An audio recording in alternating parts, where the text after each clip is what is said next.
Chapter 1. What is logic? There's an ancient view, still widely held, that what makes human beings special, what distinguishes us from the beasts of the field, is that we are rational.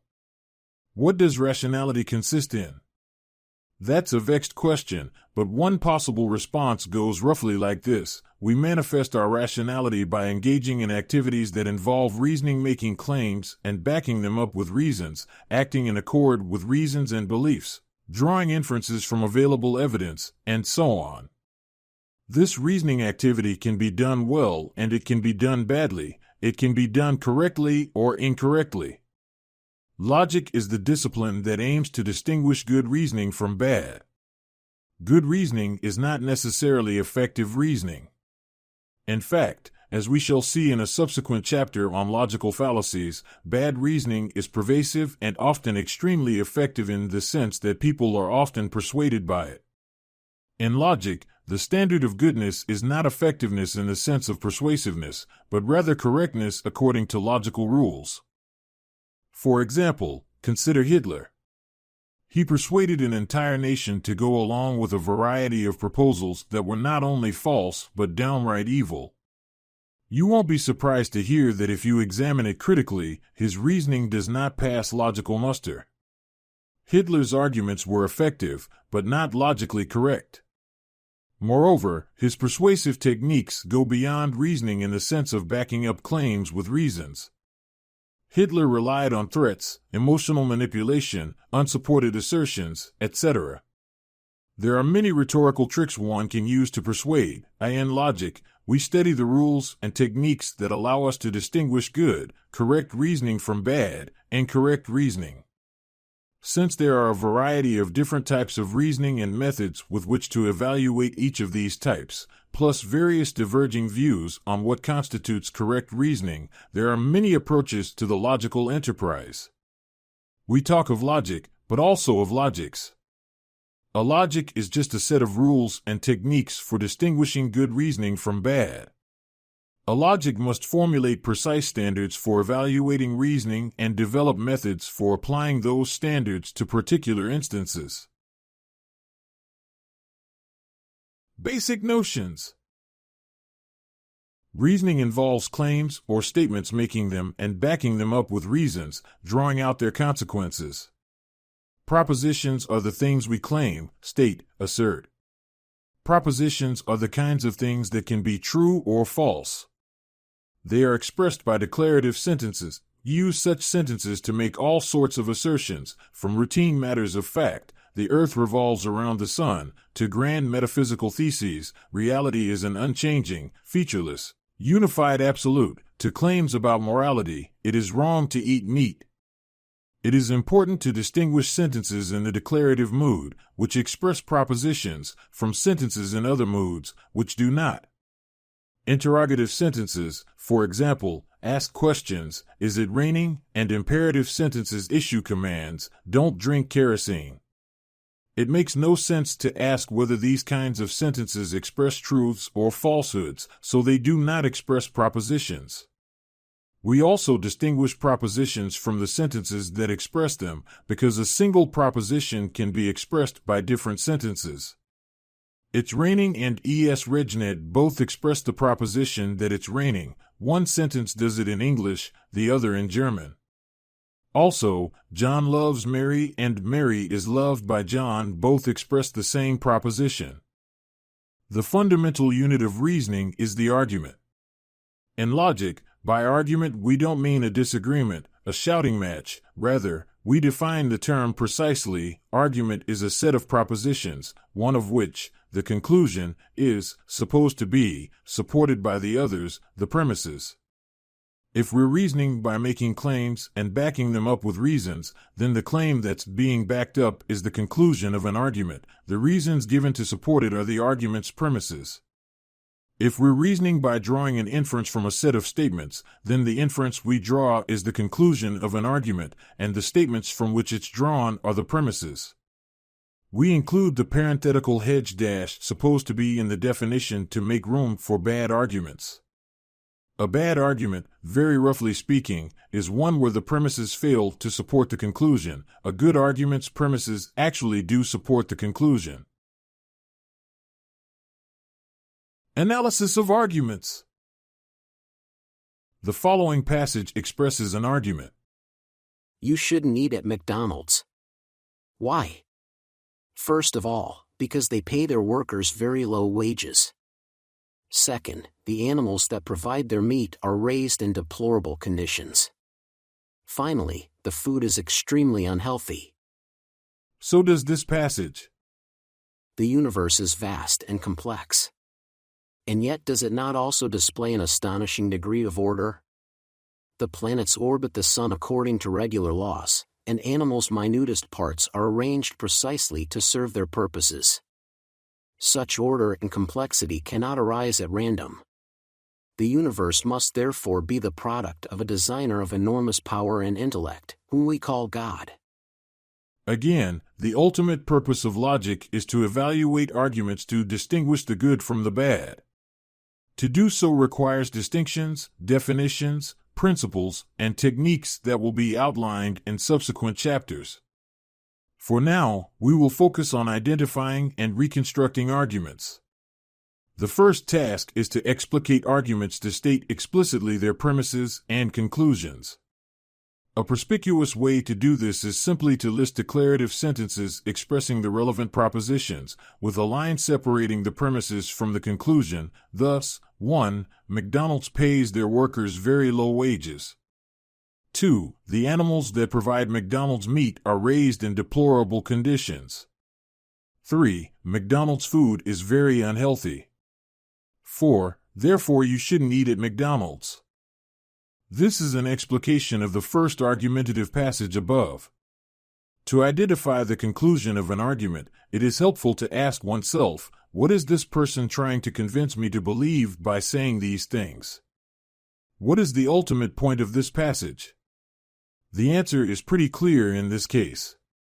Another clue as to what's going on in the passage is provided by the word because in the third sentence. Along with other words, like since and for, it indicates the presence of a premise. Along with expressions like consequently, thus, it follows that and which implies that, therefore is an indicator that the argument's conclusion is about to follow. We call such locutions conclusion markers.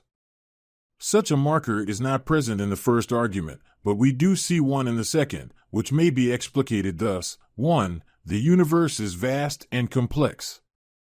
2. The universe displays an astonishing degree of order. 3. The planets orbit the sun according to regular laws. 4. Animals' minutest parts are arranged precisely to serve their purposes. 5. Such order and complexity cannot arise at random. 6. Therefore the universe must be the product of a designer of enormous power and intellect, God. Several points of comparison to our first explication are worthy of note here. First, as mentioned, we were alerted of the conclusion by the word therefore. Second, this passage required much more paraphrase than the first. The second sentence is interrogative, not declarative, and so it does not express a proposition. Since arguments are, by definition, collections of propositions, we must restrict ourselves to declarative sentences when explicating them. Since the answer to the second sentence's rhetorical question is clearly yes, we paraphrase as shown. The third sentence expresses two propositions, so in our explication we separate them, each one is a premise. So sometimes, when we explicate an argument, we have to take what's present in the argumentative passage and change it slightly, so that all of the sentences we write down express the propositions present in the argument. This is paraphrasing. At other times, we have to do even more. For example, we may have to introduce propositions which are not explicitly mentioned within the argumentative passage, but are undoubtedly used within the argument's reasoning. There's a Greek word for argumentative passages that leave certain propositions unstated, enthymemes. Here's an example. There cannot be an all-loving God, because so many innocent people all over the world are suffering. There's an implicit premise lurking in the background here, something that hasn't been said, but which needs to be true for the argument to go through. We need a claim that connects the premise to the conclusion that bridges the gap between them. Something like this: an all-loving God would not allow innocent people to suffer. Or maybe, widespread suffering is incompatible with the idea of an all-loving deity. The premise points to suffering, while the conclusion is about God. These propositions connect those two claims. A complete explication of the argumentative passage would make a proposition like this explicit. Many innocent people all over the world are suffering. 2. An all-loving God would not allow innocent people to suffer. 3. Therefore there cannot be an all-loving God. This is the mark of the kinds of tacit premises we want to uncover. If they're false, they undermine the argument. Often, premises like this are unstated for a reason. They're controversial claims on their own, requiring evidence to support them, so the arguer leaves them out, preferring not to get bogged down. Point 2. When we draw them out, however, we can force a more robust dialectical exchange, focusing the argument on the heart of the matter. In this case, a discussion about the compatibility of God's goodness and evil in the world would be in order. There's a lot to be said on that topic. Philosophers and theologians have developed elaborate arguments over the centuries to defend the idea that God's goodness and human suffering are in fact compatible. So far, our analysis of arguments has not been particularly deep. We have noted the importance of identifying the conclusion and clearly stating the premises, but we have not looked into the ways in which sets of premises can support their conclusions. We have merely noted that, collectively, premises provide support for conclusions. We have not looked at how they do so, what kinds of relationships they have with one another. This requires deeper analysis. Often, different premises will support a conclusion or another premise individually, without help from any others. Consider this simple argument. 1. America's invasion of Iraq was an act of aggression, not self-defense. In addition, 2. It was unreasonable to expect that the benefits of the war would outweigh the inevitable horrors it would unleash. Therefore, 3. The Iraq War was not a just war. Propositions 1 and 2 support the conclusion, Proposition 3, and they do so independently. Each gives us a reason for believing that the war was unjust, and each stands as a reason even if we were to suppose that the other were not true. This is the mark of independent premises. It can be helpful, especially when arguments are more complex, to draw diagrams that depict the relationships among premises and conclusion. We could depict the argument above as follows. In such a diagram, the circled numbers represent the propositions and the arrows represent the relationship of support from one proposition to another. Since propositions 1 and 2 each support 3 independently, they get their own arrows. Other relationships among premises are possible.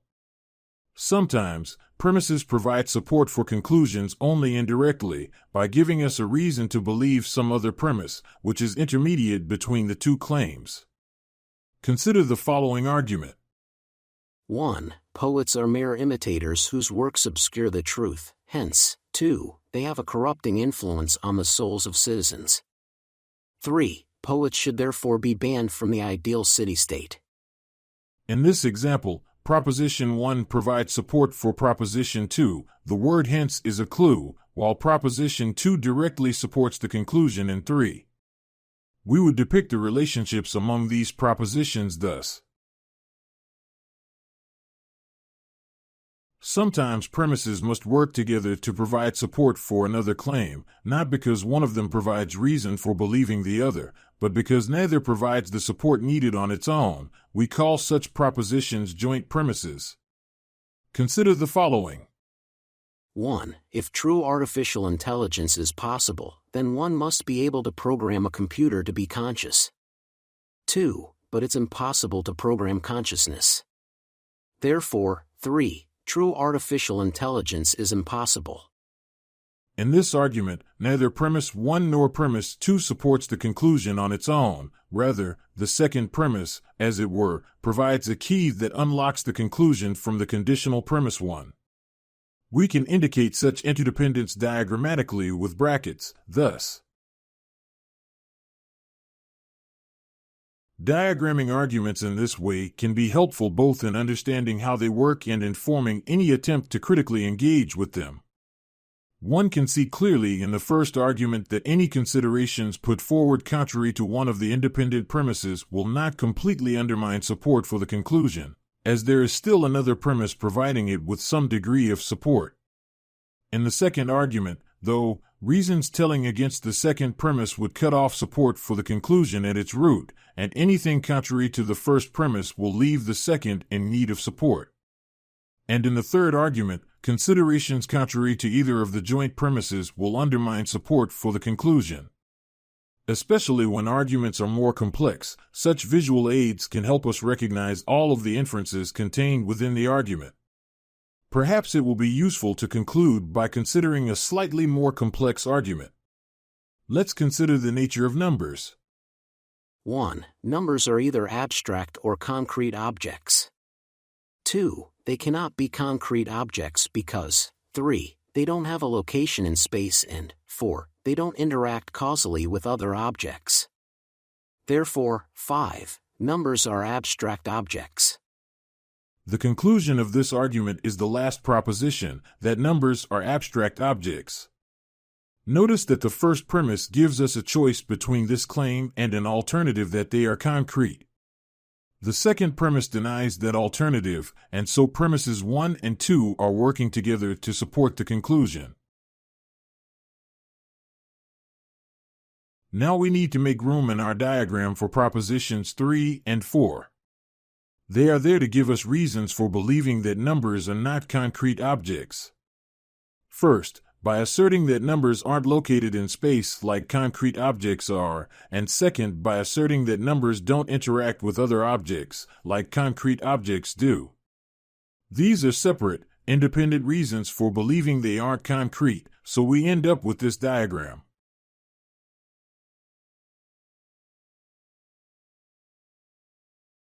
Logic and philosophy. At the heart of the logical enterprise is a philosophical question: what makes a good argument? That is, what is it for a set of claims to provide support for some other claim? Or maybe, when are we justified in drawing inferences? To answer these questions, logicians have developed a wide variety of logical systems, covering different types of arguments, and applying different principles and techniques.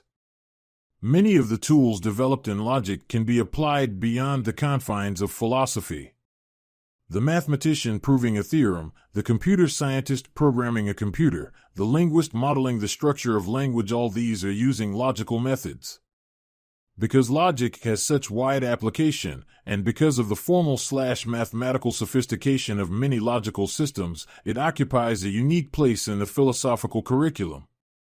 A class in logic is typically unlike other philosophy classes in that very little time is spent directly engaging with and attempting to answer the big questions. Rather, one very quickly gets down to the business of learning logical formalisms. The questions logic is trying to answer are important philosophical questions, but the techniques developed to answer them are worthy of study on their own. This does not mean, however, that we should think of logic and philosophy as merely tangentially related. On the contrary, they are deeply intertwined. For all the formal bells and whistles featured in the latest high-end logical system, at bottom it is part of an effort to answer the fundamental question of what follows from what. Moreover, logic is useful to the practicing philosopher in at least 3 other ways. Philosophers attempt to answer deep, vexing questions about the nature of reality, what constitutes a good life, how to create a just society, and so on. They give their answers to these questions, and they back those answers up with reasons. Then other philosophers consider their arguments and reply with elaborations and criticisms, arguments of their own.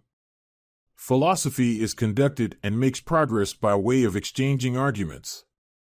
Since they are the primary tool of their trade, philosophers better know a little something about what makes for good arguments. Logic, therefore, is essential to the practice of philosophy. But logic is not merely a tool for evaluating philosophical arguments, it has altered the course of the ongoing philosophical conversation. As logicians developed formal systems to model the structure of an ever wider range of discursive practices, philosophers have been able to apply their insights directly to traditional philosophical problems and recognize previously hidden avenues of inquiry. Since the turn of the 20th century especially, the proliferation of novel approaches in logic has sparked a revolution in the practice of philosophy. It is not too much of an exaggeration to say that much of the history of philosophy in the 20th century constituted an ongoing attempt to grapple with new developments in logic and the philosophical focus on language that they seemed to demand. No philosophical topic from metaphysics to ethics to epistemology and beyond was untouched by this revolution. Finally, logic itself is the source of fascinating philosophical questions. The basic question at its heart, what is it for a claim to follow from others? Ramifies out in myriad directions, providing fertile ground for philosophical speculation. There is logic, and then there is philosophy of logic. Logic is said to be formal, for example. What does that mean? It's a surprisingly difficult question to answer. Our simplest logical formulations of conditional sentences, those involving if, lead to apparent paradoxes. Point 6. How should those be resolved? Should our formalisms be altered to better capture the natural language meanings of conditionals? What is the proper relationship between logical systems and natural languages, anyway? Traditionally, most logicians have accepted that logic should be bivalent. Every proposition is either true or false. But natural languages contain vague terms whose boundaries of applicability are not always clear. For example, bald, for certain subjects, we might be inclined to say that they're well on their way to full-on baldness, but not quite there yet. On the other hand, we would be reluctant to say that they're not bald. There are in-between cases. For such cases, we might want to say, for example, that the proposition that Fredo is bald is neither true nor false. Some logicians have developed logics that are not bivalent to deal with this sort of linguistic phenomenon. Some add a third truth value, neither or undetermined, for instance. Others introduce infinite degrees of truth. This is called fuzzy logic. These logics deviate from traditional approaches. Are they therefore wrong in some sense? Or are they right, and the traditionalists wrong? Or are we even asking a sensible question when we ask whether a particular logical system is right or wrong?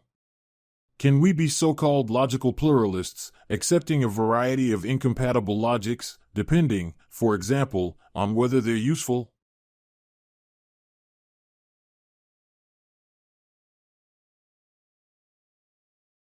Chapter 2. Evaluating Arguments. One particularly relevant application of logic is assessing the relative strength of philosophical claims. While the topics covered by philosophers are fascinating, it is often difficult to determine which positions on these topics are the right ones.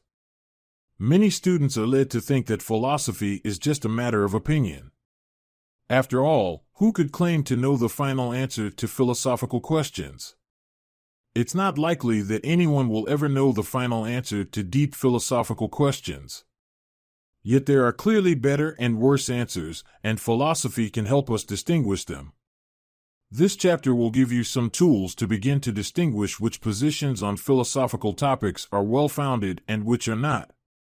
When a person makes a claim about a philosophical subject, you should ask, what are the arguments to support that claim?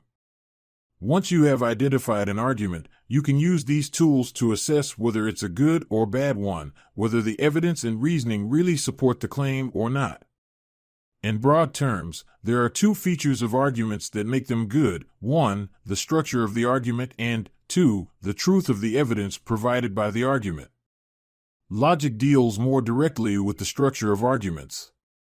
When we examine the logic of arguments, we are interested in whether the arguments have the right architecture, whether the evidence provided is the right sort of evidence to support the conclusion drawn.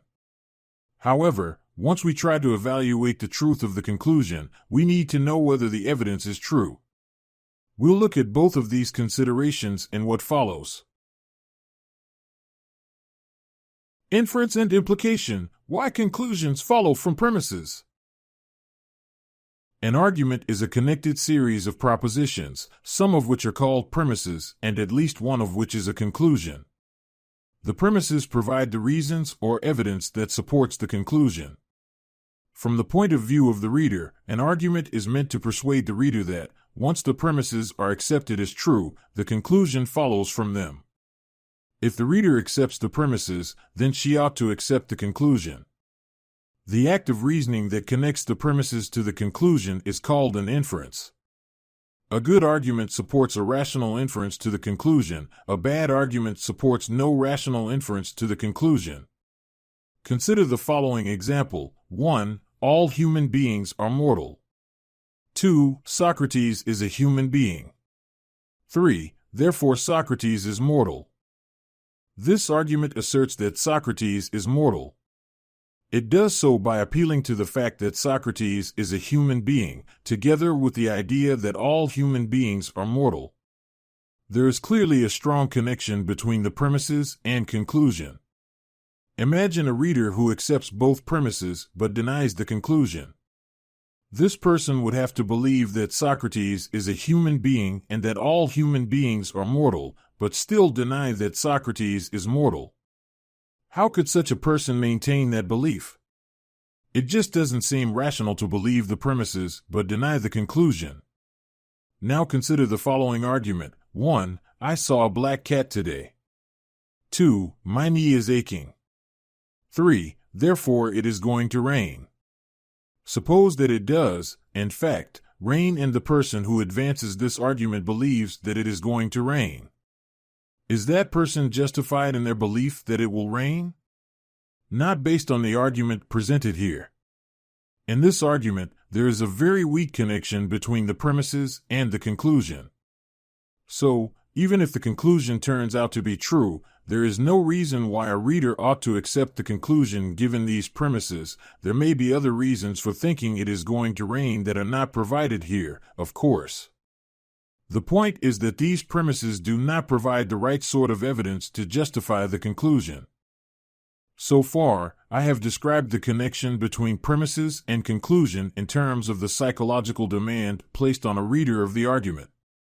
However, we can describe this connection from another perspective. We can say that the premises of an argument logically imply a conclusion. Either way of speaking is correct.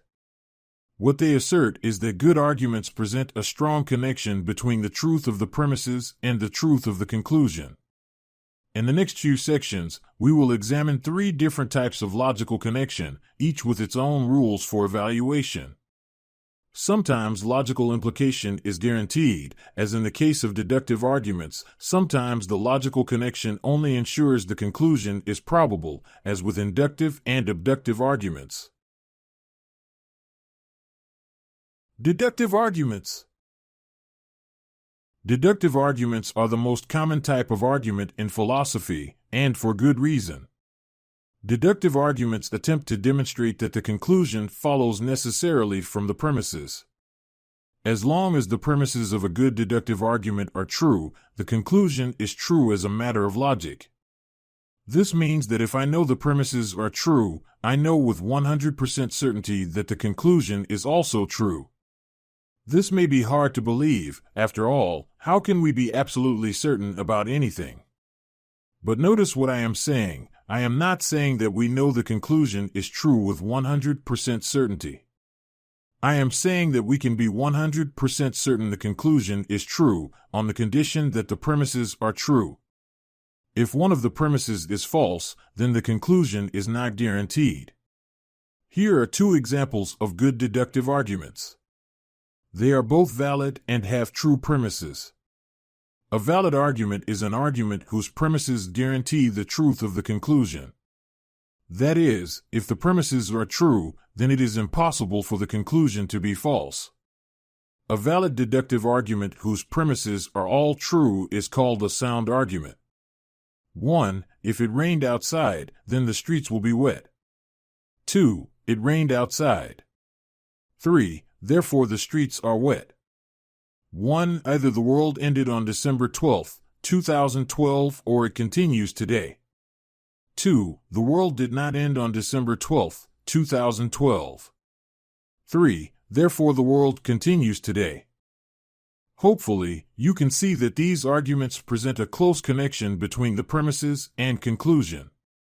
It seems impossible to deny the conclusion while accepting that the premises are all true. This is what makes them valid deductive arguments.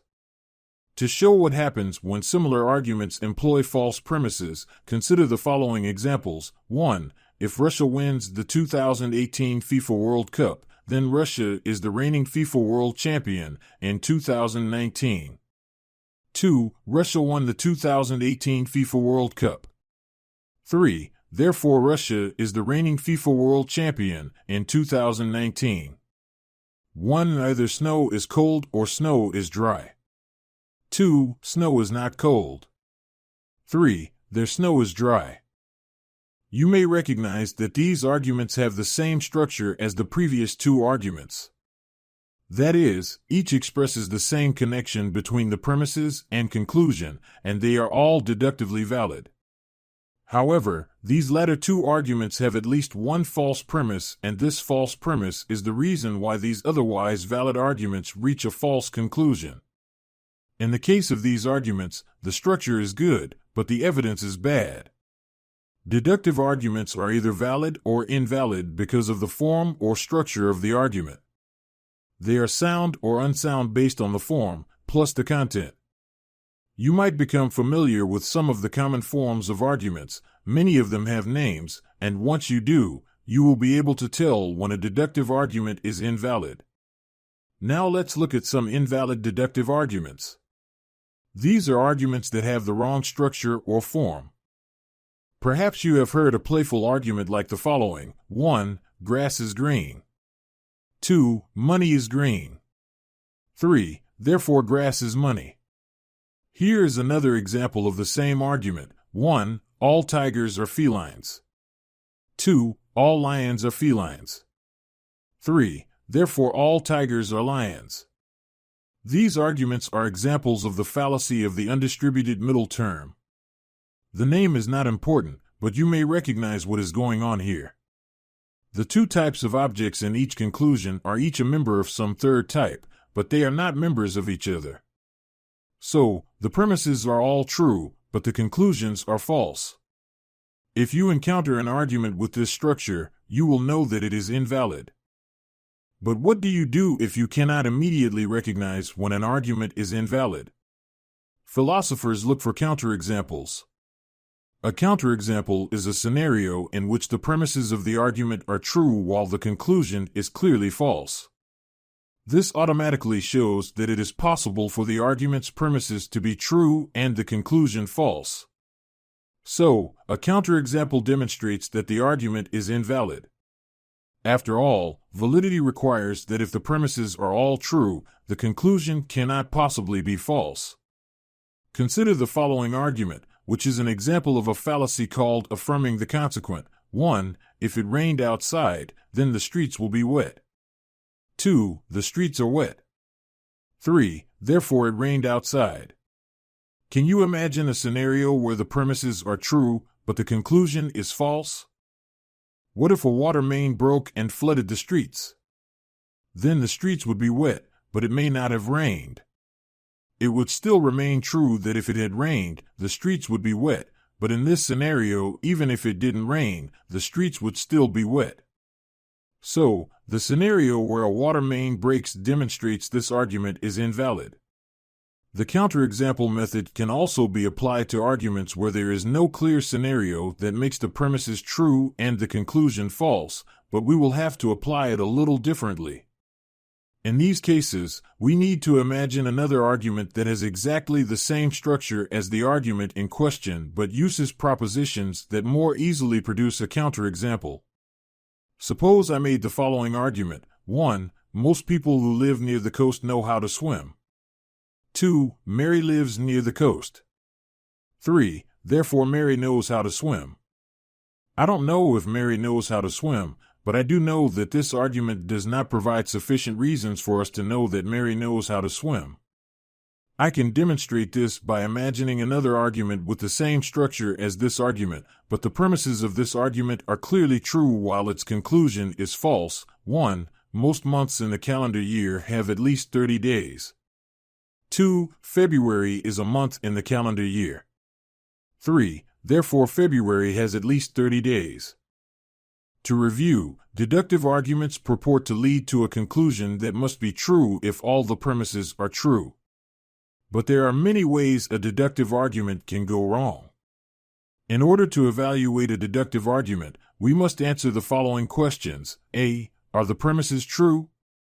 If the premises are not true, then even if the argument is valid, the conclusion is not guaranteed to be true. B. Is the form of the argument a valid form? Does this argument have the exact same structure as one of the invalid arguments noted in this chapter or elsewhere in this book? 2c. Can you come up with a counterexample for the argument? If you can imagine a case in which the premises are true but the conclusion is false, then you have demonstrated that the argument is invalid. Inductive arguments. Almost all of the formal logic taught to philosophy students is deductive. This is because we have a very well-established formal system, called first-order logic, that explains deductive validity. Point 3. Conversely, most of the inferences we make on a daily basis are inductive or abductive. The problem is that the logic governing inductive and abductive inferences is significantly more complex and more difficult to formalize than deductive inferences.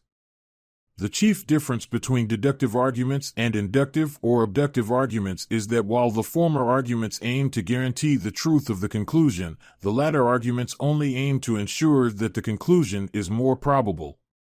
Even the conclusions of the best inductive and abductive arguments may still turn out to be false. Consequently, we do not refer to these arguments as valid or invalid. Instead, arguments with good inductive and abductive inferences are strong, bad ones are weak.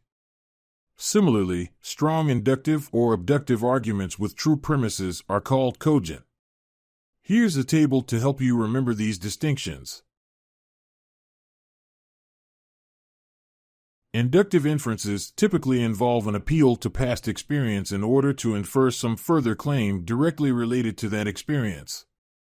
In its classic formulation, inductive inferences move from observed instances to unobserved instances, reasoning that what is not yet observed will resemble what has been observed before. Generalizations, statistical inferences, and forecasts about the future are all examples of inductive inference.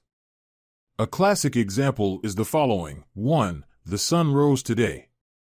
2. The sun rose yesterday.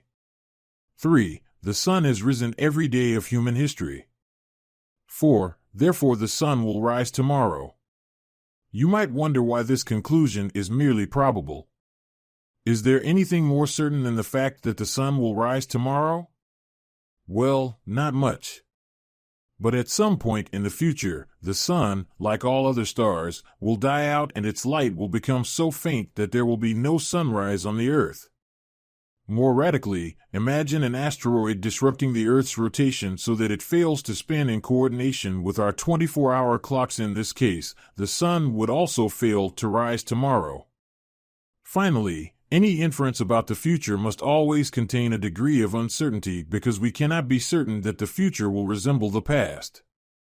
So, even though the inference is very strong, it does not provide us with 100% certainty. Consider the following, very similar inference, from the perspective of a chicken. 1. When the farmer came to the coop yesterday, he brought us food. 2. When the farmer came to the coop the day before, he brought us food. 3. Every day that I can remember, the farmer has come to the coop to bring us food. 4. Therefore, when the farmer comes today, he will bring food. From a chicken's perspective, this inference looks equally as strong as the previous one. But this chicken will be surprised on that fateful day when the farmer comes to the coop with a hatchet to butcher her.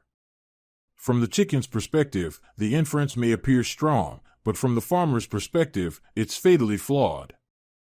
The chicken's inference shares some similarities with the following example. 1. A recent poll of over 5,000 people in the USA found that 85% of them are members of the National Rifle Association.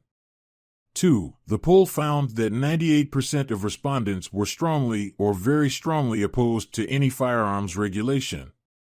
3. Therefore, support of gun rights is very strong in the USA. While the conclusion of this argument may be true and certainly appears to be supported by the premises, there is a key weakness that undermines the argument. You may suspect that these polling numbers present unusually high support for guns, even in the USA. 5. So, you may suspect that something is wrong with the data. But if I tell you that this poll was taken outside of a gun show, then you should realize that data may be correct, but the sample is clearly flawed. This reveals something important about inductive inferences. Inductive inferences depend on whether the sample set of experiences from which the conclusion is inferred are representative of the whole population described in the conclusion. In the cases of the chicken and gun rights, we are provided with a sample of experiences that are not representative of the populations in the conclusion.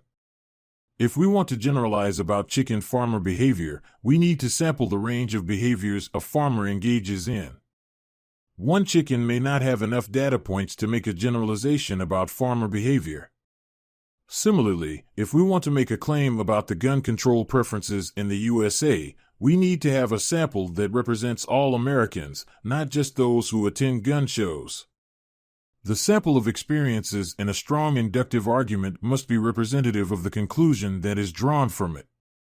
To review, strong inductive inferences lead to conclusions that are made more likely by the premises, but not guaranteed to be true. They are typically used to make generalizations, infer statistical probabilities, and make forecasts about the future. To evaluate an inductive inference, you should use the following guidelines. A. Are the premises true?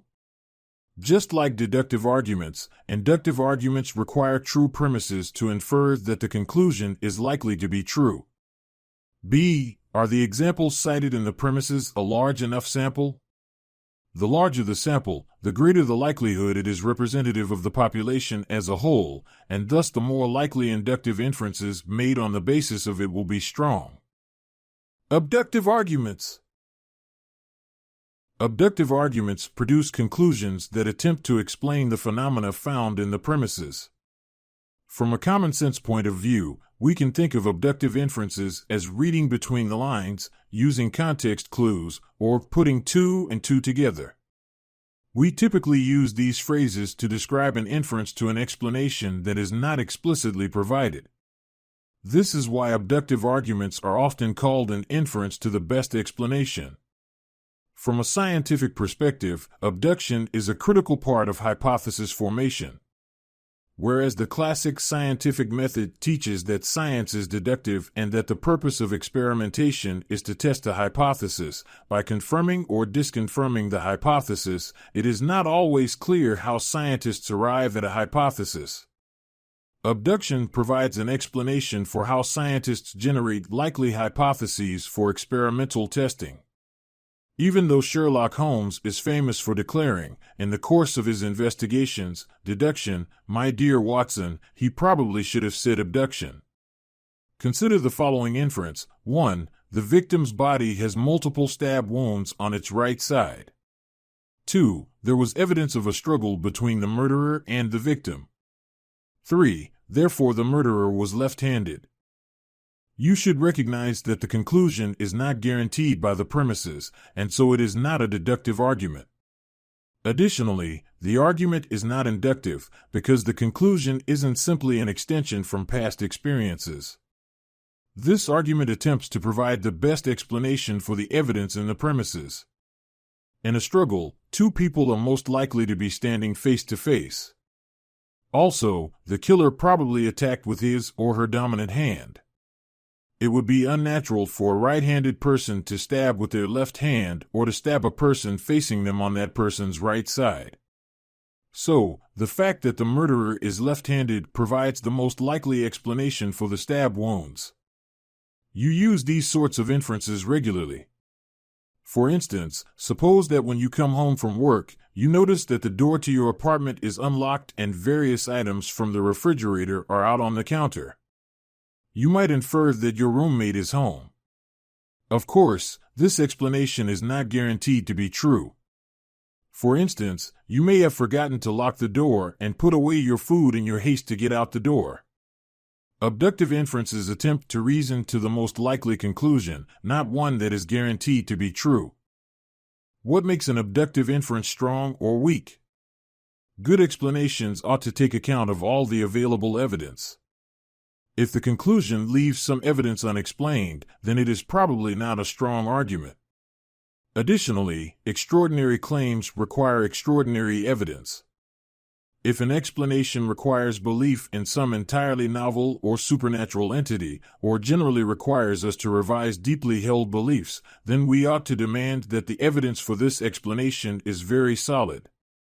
Finally, when assessing alternative explanations, we should heed the advice of Occam's razor. William of Ockham argued that given any two explanations, the simpler one is more likely to be true. In other words, we should be skeptical of explanations that require complex mechanics, extensive caveats and exceptions, or an extremely precise set of circumstances. In order to be true. 6. Consider the following arguments with identical premises. 1. There have been hundreds of stories about strange objects in the night sky. 2. There is some video evidence of these strange objects.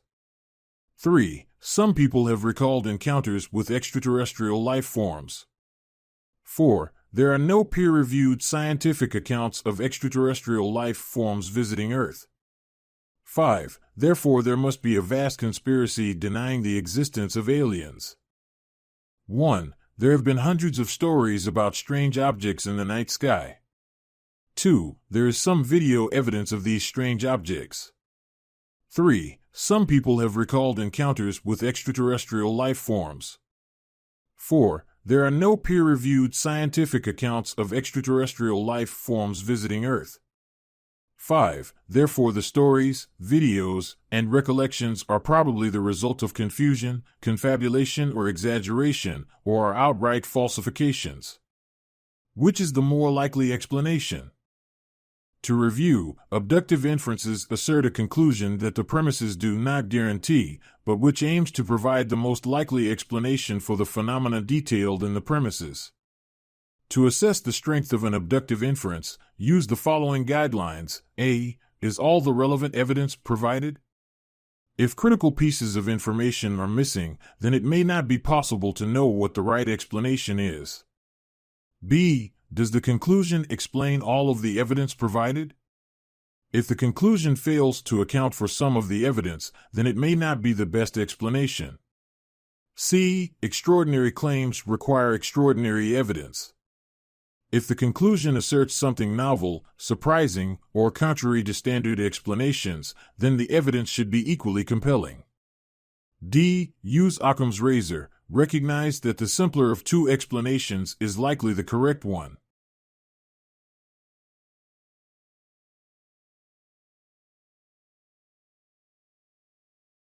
Chapter 3. Formal Logic in Philosophy. This chapter discusses some philosophical issues concerning the nature of formal logic. Particular attention will be given to the concept of logical form, the goal of formal logic in capturing logical form, and the explanation of validity in terms of logical form. We shall see how this understanding of the notion of validity allows us to identify what we call formal fallacies, which are mistakes in an argument due to its logical form. We shall also discuss some philosophical problems about the nature of logical forms. For the sake of simplicity, our focus will be on propositional logic. But many of the results to be discussed do not depend on this choice and are applicable to more advanced logical systems. Logic, validity, and logical forms. Different sciences have different subject matters. Physics tries to discover the properties of matter. History aims to discover what happened in the past. Biology studies the development and evolution of living organisms. Mathematics is, or at least seems to be, about numbers, sets, geometrical spaces, and the like. But what is it that logic investigates? What, indeed, is logic? This is an essentially philosophical question, but its answer requires reflection on the status and behavior of logical rules and inferences. Textbooks typically present logic as the science of the relation of consequence that holds between the premises and the conclusion of a valid argument, where an argument is valid if it is not possible for its premises to be true and the conclusion false. If logic is the science of the relation of consequence that holds between the premises and the conclusion of a valid argument, we can say that logicians will be concerned with whether a conclusion of an argument is or is not a consequence of its premises. Let us examine the notion of validity with more care. For example, consider the following argument. 1. If Alex is a C bream, then Alex is not a rose. 2. Alex is a rose. 3. Therefore Alex is not a C bream. It can be shown that it is not possible for 1 and 2 to be true yet 3 false. Hence, the whole argument is valid. For convenience, let us represent each sentence of the argument into the standard propositional logic, which aims to analyze the structure and meaning of various propositions. To do this, we must first introduce the language of our logic. The alphabet of propositional logic contains letters standing for sentences A, B, C, and so on. For example, we can translate Alex is a rose by just using B. Similarly, we can use S to translate I would love to smell it. The alphabet of propositional logic contains other symbols known as logical connectives. One is a symbol for not or negation, dash. When we say that Alex is not a rose, we, in effect, say that it is not the case that Alex is a rose. If we translate Alex is a rose by B, we translate Alex is not a rose as dash B. Another is a symbol, arrow, for conditional sentences of the form if, then. For example, we can translate if Alex is a rose, then I would love to smell it as be arrow. When we say that if Alex is a rose, then I would love to smell it, we say something conditional, on the condition that Alex is a rose, I would love to smell it. In general, a conditional sentence has two components. We call the first component the antecedent, the second component the consequent, and the whole proposition a conditional. The language of our logic also includes and as mathematical form, otherwise known as conjunction, and or as mathematical form, otherwise known as disjunction. But in this chapter, we shall only deal with negation and conditional. Thus, if we use a for Alex is a C bream, we can represent 1 with A arrow dash B and represent our above argument 1 dash 3 as follows. 1 A arrow dash B 2 B 3 therefore dash A. But, recall, our aim was to examine why this argument, if at all, is valid. The mere representation of not by dash and if, then by arrow will not be sufficient to verify the validity or invalidity of a given argument. We also need to know what these symbols and the propositions they express mean. But how can we specify the meaning of dash and arrow? It is plausible to say that if A is true, then its negation is false, and vice versa. For example, if Alex is a rose is true, then Alex is not a rose is false. This gives us the meaning of. We can represent this information about the meaning of negation in terms of a truth table in the following way, with T symbolizing true and F false. Here, we can read each row of the truth table as a way the world could be. That is, in situations or possible worlds where A is true, for example, where Alex is indeed a C bream, dash A is false, it is false that Alex is a C bream, and vice versa. Thus construed, a truth table gives us the situations in which a proposition such as A is true, and those in which it is false. In addition, it tells us in what situations dash is true, and in what situations it is false. In a similar way, we can specify the meaning of arrow by specifying the situations in which conditional propositions of the form A arrow B are true or false. Here is the standard truth table for arrow colon. As can be seen, there is only one row in which A arrow B is false, i.e. the second row in which the consequent is false, but the antecedent is true. As the first row tells us, if both A and B are true, then so is A arrow B. Further, the third and fourth rows tell us that if the antecedent is false, then the whole conditional is true, regardless of whether the consequent is true or false. Hence, all conditionals with false antecedents are true. But how is it possible for a conditional to be true if its antecedent is false? Here is one suggestion to answer this question. If your assumption is false, then you can legitimately conclude whatever you would like to. For example, if you assume that Amsterdam is the capital of England, you can legitimately conclude anything whatsoever. It does not matter whether it's true or false. Thus, from the assumption that Amsterdam is the capital of England, you can conclude that Paris is the capital of France. You can also conclude that Paris is the capital of Brazil. We can see that one important piece of information that truth tables convey concerns how the truth or falsity of complex sentences such as A arrow B and dash A depends on the truth or falsity of the propositional letters they contain. The truth or falsity of A arrow B depends solely on the truth or falsity of A and of B. Similarly, the truth or falsity of dash A depends solely on that of A. Now we are in a position to verify whether our argument 1-3 is valid or not.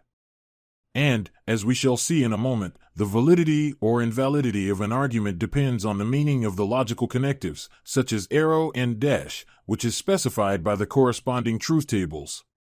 In other words, if the truth tables of these connectives were different to what they actually are, we would have a different collection of valid arguments. We defined an argument as valid if it is not possible for its premises to be true and the conclusion false. By designing a truth table, we can see under what conditions the premises A arrow dash B, B, and the conclusion dash A of our argument 1-3 are true or false. Since in the above truth table, there is no row in which the premises A arrow dash B, B are true and the conclusion dash A false, the argument is valid. The only row in which the premises are both true is the third row, and in that row the conclusion is also true. In other words, there is no world or situation in which 1 and 2 are true, but 3 is not. This just means that the argument is valid. Now, consider the following argument. 4. If Alex is a tiger, then Alex is an animal. 5. Alex is not a tiger. 6. Therefore Alex is not an animal. There are situations in which the argument works perfectly well. For example, suppose that Alex is not a tiger but is, in fact, a table. In this case, Alex would not be an animal either. And thus, the sentences 4, 5, and 6 would be true. But this is not always the case, for we can imagine a situation in which the premises are true but the conclusion false, such as where Alex is not a tiger but is, in fact, a dog. Thus, by imagining the situation just described, we would have produced a counterexample. In this situation, 6 would be false, and hence it would not be a consequence of 4 and 5. The argument is invalid. That the argument is invalid can also be verified by the method of truth tables. For we can find a situation in which 4 and 5 are both true and yet 6 false. That is, in the truth table, if we represent 4 as C arrow D, as dash C and as dash D, there will be at least one row in which the premises are true and the conclusion false. Which row is that? We said that logicians are concerned with validity or invalidity of arguments, and we proposed the method of truth tables for undertaking this task. But which arguments are valid, and which are not? It is here that the notion of logical form emerges. Suppose that a logician embarks on the ridiculous task of recording each and every valid argument. In this case, she would surely record that 1-3 is valid. Now, suppose she faces the following argument: 7. If Alice is reading Hegel, she is not frustrated. 8. Alice is frustrated. 9. Therefore Alice is not reading Hegel. To see whether this argument is valid or not, she can rewrite each sentence of the argument in her logical language. Alice is reading Hegel. P. Alice is frustrated. Q. And, if Alice is reading Hegel, then Alice is not frustrated. P-Q. She can then design a suitable truth table and check whether there is any row or situation in which the premises are both true and the conclusion false. Since there is no such row, she will correctly announce that the argument is valid. But it is obvious that in order to check the validity of 7-9, our logician did not need to go to this effort. It would suffice if she just noted that the two arguments, 1-3 and 7-9, and their respective truth tables, are to a great extent similar. They have the same form. In fact, their only difference is that in the first, the letters A and B have been used, and in the second they have been substituted for P and Q, respectively. The logical connectives arrow and dash have not changed. To see the point, let us translate each argument into the language of propositional logic we introduced above. 1. A arrow dash B. 2. B. 3. Therefore dash A. 7. P arrow dash 8 quetzales. 9 quetzales. Dash P. The two arguments have something in common. Let us say that what they have in common is their logical form. As you can see, the logical connectives of the arguments have not changed. Since the two arguments have the same form, if one is valid, then the other must be valid, too. More generally, all arguments of this same form are valid. The liberating news is that our logician does not need to embark on the exasperating task of checking the validity of each and every argument separately. For if she already knows that a given argument is valid, and if she can also show that another argument has the same form as the first one, then she can be sure that the second argument is valid without having to design its truth table. We said that an argument is valid if it is not possible for the premises to be true and the conclusion false. Now, we can say that every argument which shares its form with a valid argument is also valid, and consequently, every argument which shares its form with an invalid argument is also invalid. Point 1. It is in this sense that the idea of logical form can be used to establish the validity of arguments. For example, suppose that we want to check the validity of the following argument. 10. If Alice is reading Russell, then Alice is thinking of logic. 11. Alice is not reading Russell. 12. Therefore Alice is not thinking of logic. As soon as we see that 10-12 has the same form as 4-6, which we already know to be invalid, we can be assured that the former is also invalid without having to construct its truth table. Thus, we can see that understanding the notion of validity in terms of logical form allows us to identify various formal fallacies. For example, the argument 10-12 is an instance of the fallacy of denying the antecedent. Thus, every argument which shares its form with 10-12 is also invalid. There are three further questions we may ask about logical forms. A. How can we extract the logical form from arguments which they share? That is, how can we show that various arguments are instances of a common logical form? B. What is the nature of a logical form? Is a logical form a thing, and if so, what sort of thing is it? C. Does each argument have only one logical form? In the following three sections, we shall talk about these three questions, respectively. Extracting logical forms. Let us, again, consider the arguments 1-3 and 7-9, which seem to share one and the same logical form. How can we show that they have a common logical form? First, we should represent them in logical symbols. 1, A arrow dash B, 2. B, 3. Therefore dash A. 7, P arrow dash 8 quetzales. 9 quetzales. Therefore, dash P. To see what these two arguments have in common, we must abstract away from, or ignore or leave aside, the specific contents of their particular premises and conclusions, and thereby reveal a general form that is common to these arguments. For example, we must ignore whether Alex is or is not a rose. All that matters is to replace Alex is a rose with B. In this sense, to obtain or extract the logical form of an argument, we must abstract from the content of the premises and the conclusion by regarding them as mere placeholders in the form that the argument exhibits. As you may have noted, we do not extract away the content of the logical connectives. It is an important question as to why we do not abstract away from the logical connectives. The basic thought is that their meaning constitutes an important part of the logical form of an argument, and thereby in determining its validity.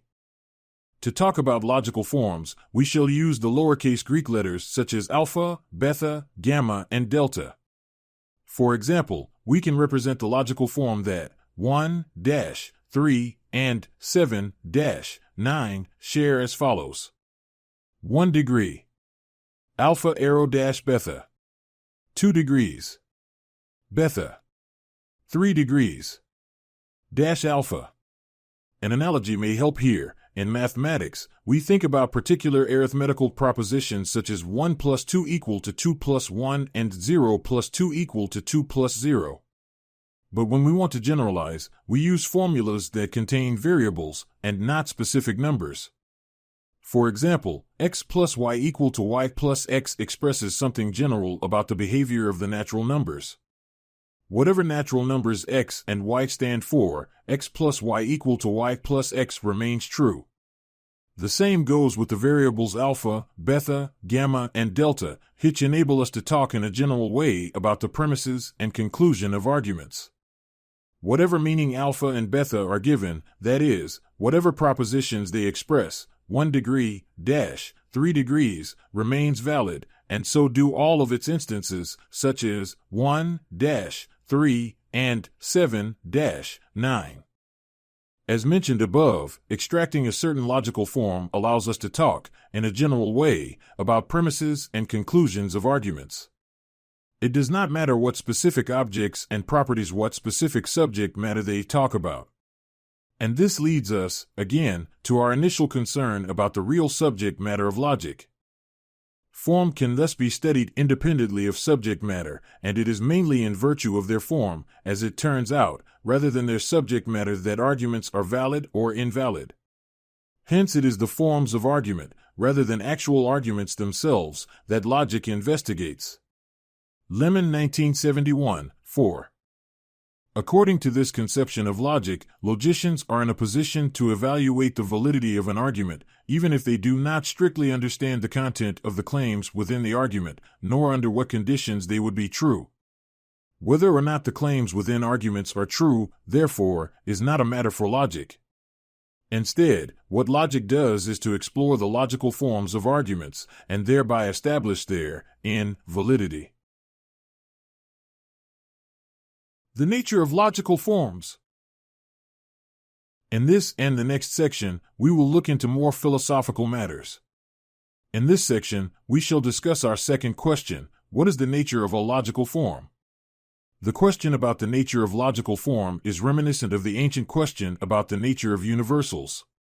All red roses have something in common, they all share or instantiate something. But what is that thing, if it is a thing at all? Is the property of being red akin to a Platonic universal that exists independently of the red roses that instantiate it?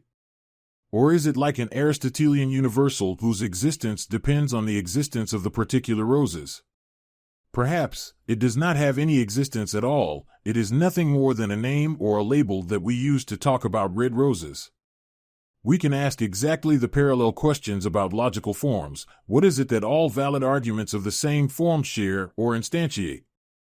Is it an entity in the world, or a symbol in language, or a mental construction formed and created by us? Assuming that logical forms exist, what are they? There are, generally speaking, two lines of thought here. According to the first, logical forms are schemata, and hence, are linguistic entities. According to the second, logical forms are properties, they are extralinguistic entities, akin to universals. They are what schemata express or represent. An analogy may help here. The expression is happy is a predicate, it is a linguistic item. But it expresses an extralinguistic entity, such as the property of being happy.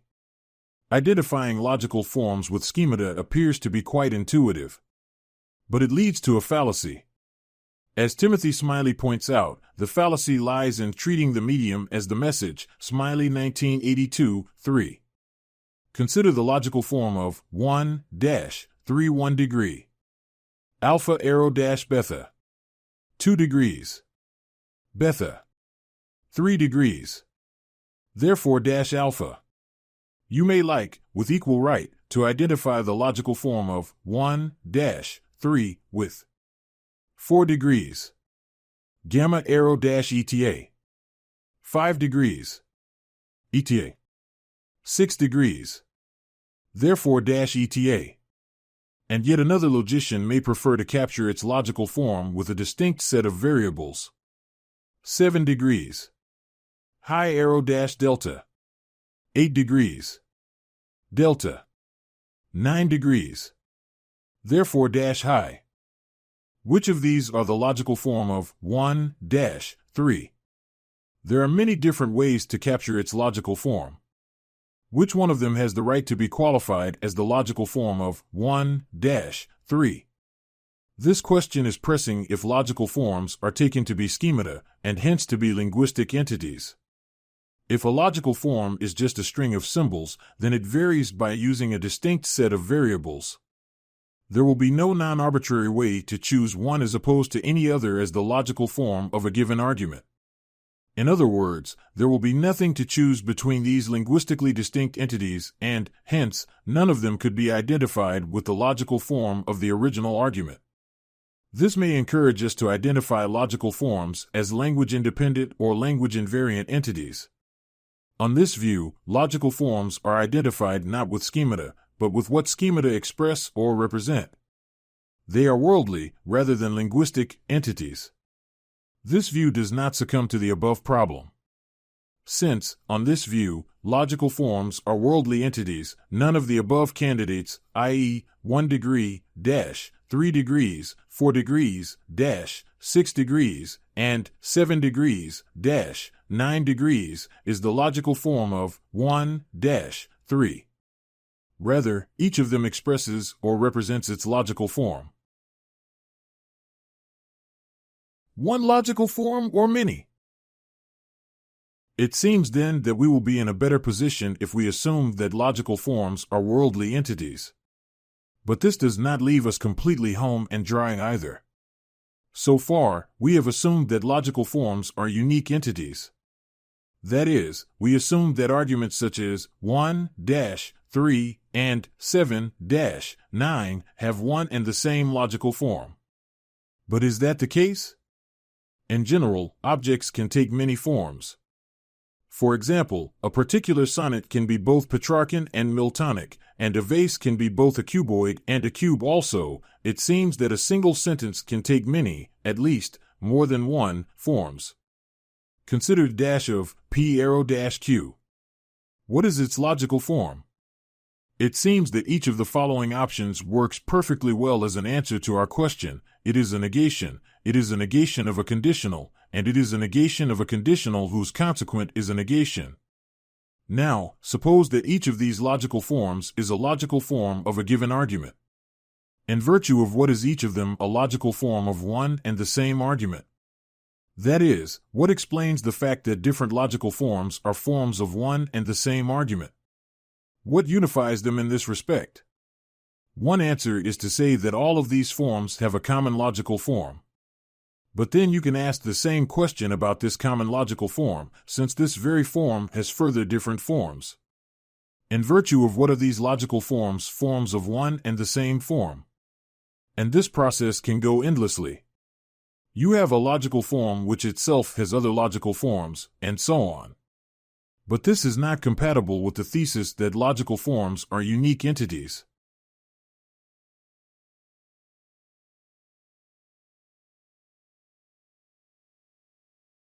Chapter 4. Informal fallacies. As we have seen in previous chapters, one important feature of an argument is whether it is valid or not, in the case of deductive arguments, or if it's strong or weak, in the case of inductive and abductive arguments. This chapter outlines some of the important mistakes that can be made within arguments, ensuring they are either invalid, unsound, or weak within a determined context. Within philosophy, such mistakes are called fallacies. Particular focus here will be concentrated upon informal fallacies, that is, mistakes not exclusively related to the logical form of the argument, but including also its content. This means even deductively valid arguments can still be interpreted as fallacious if their premises are deemed unjustified for whatever reasons, including rhetorical reasons. Walton, 1995. Committing flaws in reasoning is in fact very common. Sometimes fallacies just pass unnoticed. But sometimes they are intended, whether because the arguer is uninterested in being reasonable or wishes to induce someone else to make a rational error.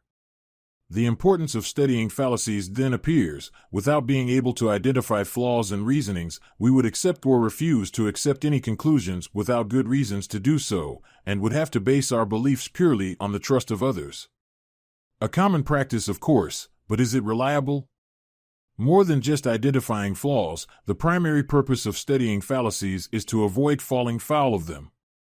By showing why and when a certain way of reasoning does not support the truth of the conclusion, that is, does not offer enough convincing evidence for it, the study of fallacies becomes inescapable. Further, identifying these fallacies requires more than relying upon formal logic. It also involves a good deal of discourse analysis. That is, we are required to ask key questions related to the content of the relevant arguments. Who speaks? To whom? From which perspective? With what purpose? For this reason, the study of fallacies must take into account not only failures in logic, but misuses of argumentative techniques. What is argumentatively appropriate in one context may not be in another. The appropriateness will depend on, among other things, the purpose of the argument and the intended audience. None of this means, however, that we cannot develop general standards for when we ought to recognize good reasoning and bad reasoning. Indeed, as has been noted in previous chapters, it's of paramount importance that we can provide understandable and publicly accessible standards for evaluating all manner of arguments and reasoning. Let us pay attention to three basic characteristics of good reasoning. 1. A good argument is logically well-framed. This is the minimum requirement. The premises of a good argument offer reasons for the conclusion. However, different individuals can have different ideas about what counts as a good reason or not. Good reasons for one person can be inadequate for another. So, while necessary, this requirement isn't sufficient. 2. As there may be disagreement about the premises, a good argument starts from acceptable premises, or premises that are warranted, and not only for the reasoner, but mainly for the audience. Of course, even though not true or plausible at all, certain premises may be acceptable, depending on the audience or even on the function of the argument in a given context. Considerations of form and content necessarily have to be taken together then. 3. The premises must contain relevant information for the conclusion, if not all that is relevant, at least enough to make the conclusion acceptable. Concealing relevant information is a well-known form of deceiving people, just as taking certain information for granted when it has been widely contested is a mistake. Fallacies contain errors in one or more of the senses given above. Of course, there are uncountable reasons for accepting a conclusion, such as social, cultural, and psychological reasons. However, the criteria for identifying good arguments are nevertheless logical criteria, that is, they are rational criteria, publicly open to evaluation. So, anyone could identify fallacies by paying attention to the following. 1. Do the premises support the conclusion, or only offer very weak support for the conclusion? 2. Are the premises well supported? 3. Do the argument's premises include all the important relevant information?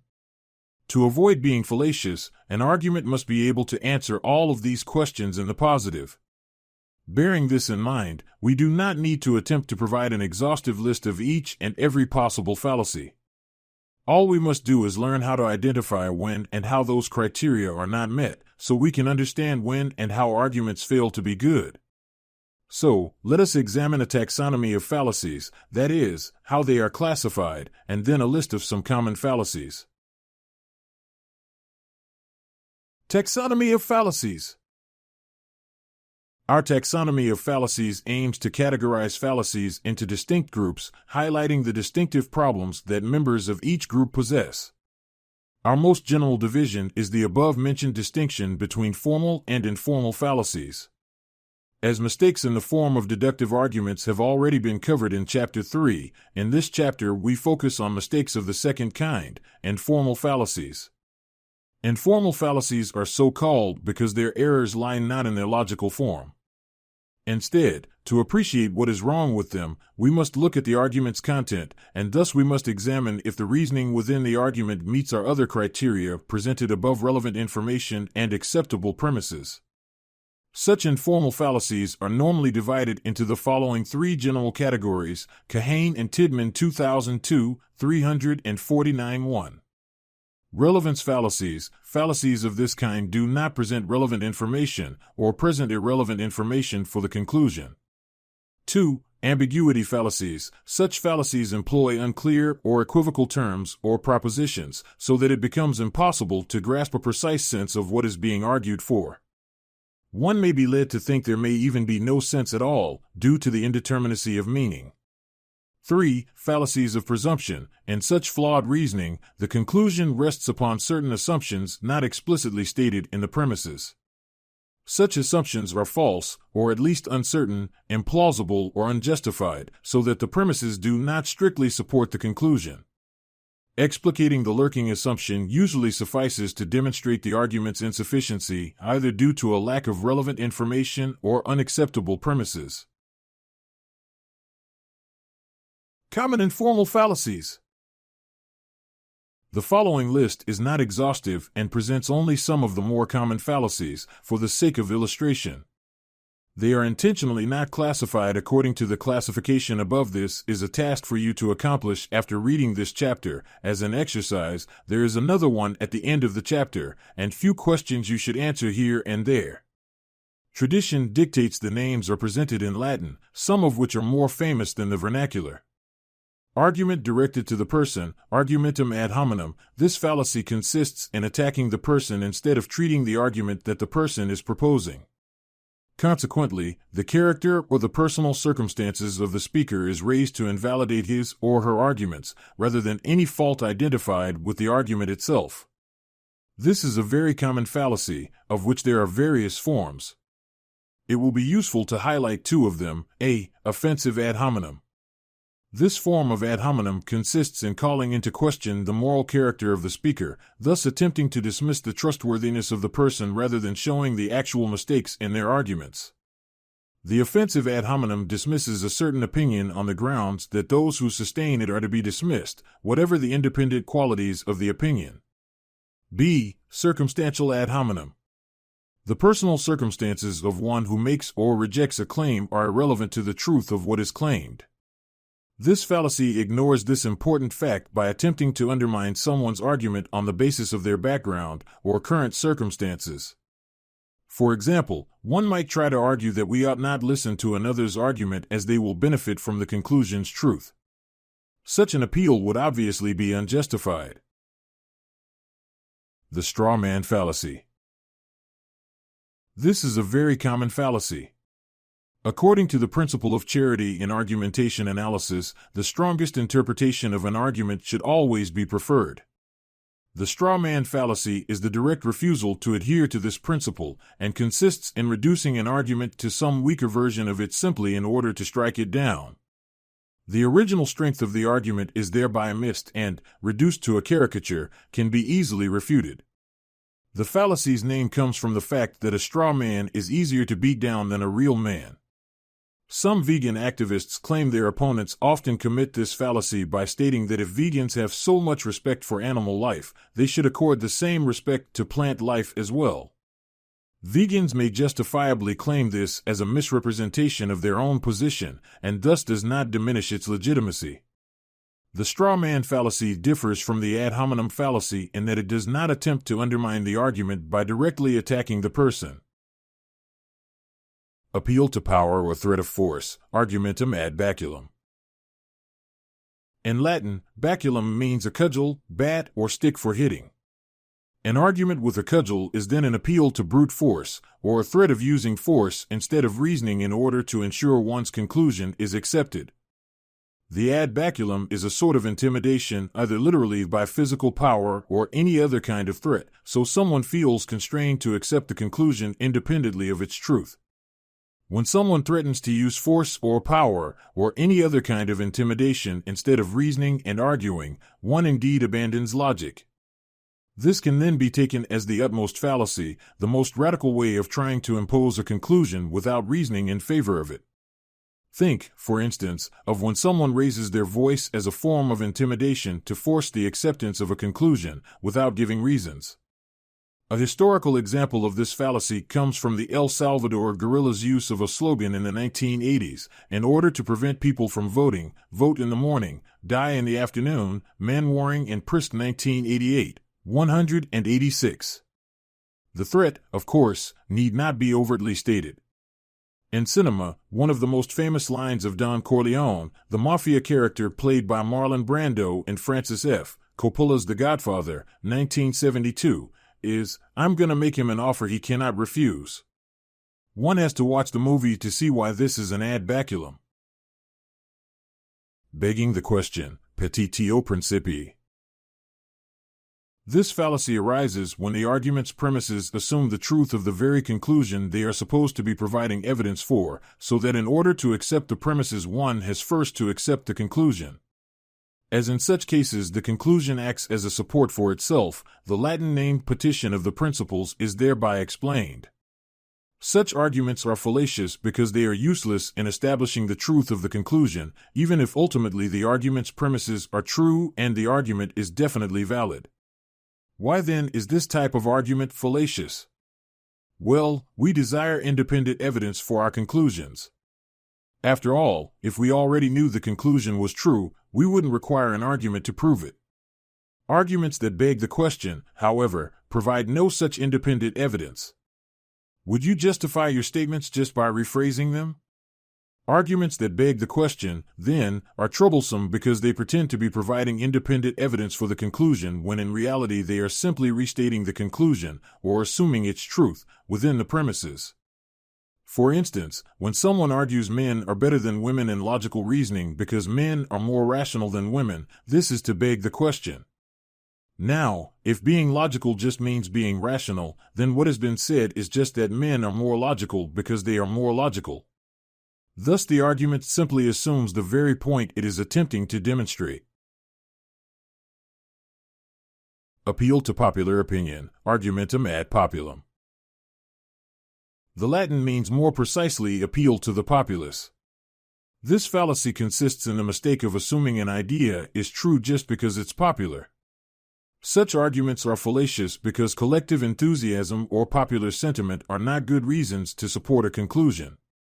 This is a very common fallacy in demagogic discourses, propaganda, movies, and TV shows. Think, for instance, of marketing campaigns that say products of brand X are better because they are good sellers. Or when someone says, "Everyone agrees with this, why don't you?" But this can be false even if everyone thinks it is true. The image below illustrates nicely this fallacy. Appeal to pity, argumentum ad misericordiam. This happens when someone appeals to the audience's sentiments to compel support for a conclusion without giving reasons for its truth. A clear example of this fallacy is provided by Patricia Velasco. It is not uncommon to find students who appeal to the teacher's sentiments in order to obtain, for instance, a grade review, by reciting an unending roll of personal problems. Dogs are sacrificed, marital engagements are broken, grandmothers are hospitalized. Velasco 2010, 123. In courts, this kind of fallacy is common, as when the humanitarian sentiments of the jury are appealed to without discussing the facts of the case. There is a very famous and peculiar case of a youth who murdered his mother and father, and then had his attorney plead for a lighter penalty, claiming the youth had become an orphan. Copy, Cohen and McMahon 2014, 115. Sometimes the evocation of sentiments is not fallacious. It can be perfectly reasonable, for example, to combine reasons for a conclusion with an appeal to outrage or anger towards a certain action. This fallacy occurs when appealing to emotions absolutely replaces giving reasons, aiming at persuasion through eliciting emotions solely, without attempting to rationally support the conclusion, so that sentimentalism is used to produce the acceptance of the conclusion, no matter what is true. Appeal to ignorance, argumentum ad ignorantiam. This fallacy consists in assuming that the lack of evidence for a position is enough to demonstrate its falsity, and, inversely, the lack of evidence for its falsity is enough to entail its truth. This is a very simple fallacy, for we cannot assert the truth of a proposition based on the lack of proof of its falsity, and vice versa. Lack of evidence is a flaw in our knowledge, and not a property of the claim itself. For instance, to say extraterrestrials exist because there is no proof of their non-existence would be to neglect the fact there may be no independent positive evidence for their existence either. The rational attitude to have when we have no evidence for either position is to suspend judgment on the matter. Appeal to authority, argumentum ad verecundium. These are arguments based upon the appeal to some authority, rather than independent reasons. We identify it when the speaker starts to cite famous authorities, dropping names instead of giving his or her own reasons, thus recognizing his or her own incapacity to establish the conclusion of the matter at hand, as if saying, "I acknowledge my ignorance, there are others who know better than me on this subject." This explains its Latin name, argumentum ad verecundium, which is more properly translated as argument based on modesty, or coyness, referring to the speaker, who invokes an authority to support their case. Notice that an appeal to authority can be legitimate if the authority invoked really is an authority on the subject. If you think of citing Hegel in discussing matters of philosophy, or Marie Curie in chemistry or physics, then the appeal could be reasonable. But invoking Marie Curie's ideas when talking about football, for instance, would in all likelihood be irrelevant. In other words, an appeal to authority becomes illegitimate when, instead of giving reasons and constructing an independent inference for the conclusion, someone seeks to base a conclusion on the say-so of a putative authority, even though this someone is not a competent authority on the subject under discussion. The appeal, then, is fallacious. But even the highest authority's opinion on some subject is not enough by itself to establish a conclusion. No conclusion is true or false just because some specialist has said so. Rather, one's appeal to the word of the authority is merely a shorthand for, "They will be able to provide you with independent support for my conclusion." If they cannot, then the conclusion is not supported by your appeal to their authority, whatever you say. This fallacy may seem awkward, but it is in fact very common. For instance, the ideas of Charles Darwin, a renowned biologist, are not rarely invoked in discussions about matters of morals, politics, or religion, without biology being really relevant to the case. This advert for Camel cigarettes from the back cover of Life magazine, November 11, 1946, relies upon the health expertise of doctors to extol the virtues of a particular brand of cigarettes. The intended effect on the audience is to make them believe that, as knowledgeable advocates of good health, doctors would not implicitly recommend a cigarette that was bad for you. The appeal to a doctor's own actions, nonetheless, is unjustified in this case. Why? Firstly, simply because an individual does something, such as smoke a cigarette brand, does not mean they recommend it for your health, even if they themselves are knowledgeable about its effect.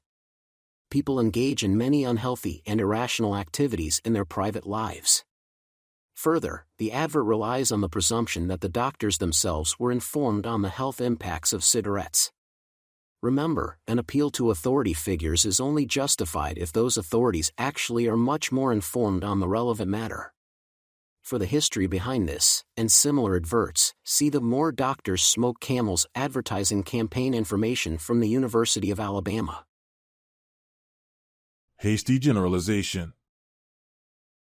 This fallacy is committed whenever one holds a conclusion without sufficient data to support it.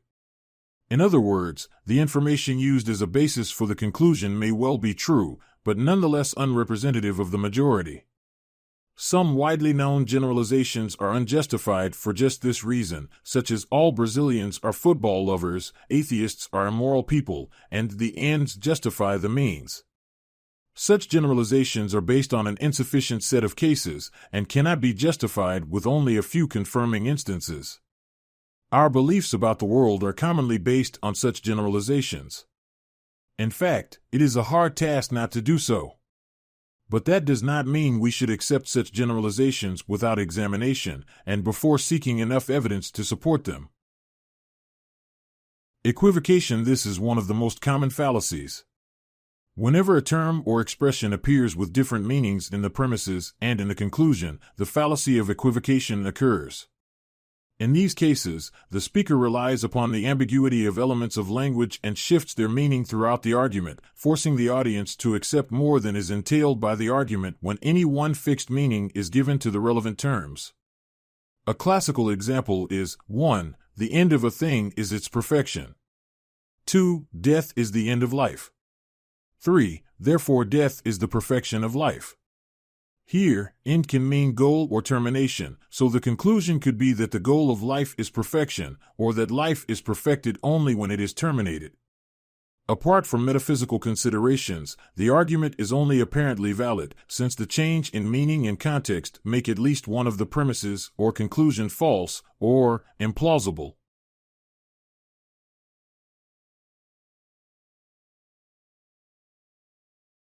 Chapter 5. Necessary and sufficient conditions. The concepts of necessary and sufficient conditions play central and vital roles in analytic philosophy. For example, being an unmarried male is a necessary condition for being a bachelor, and being a bachelor is a sufficient condition for being an unmarried male.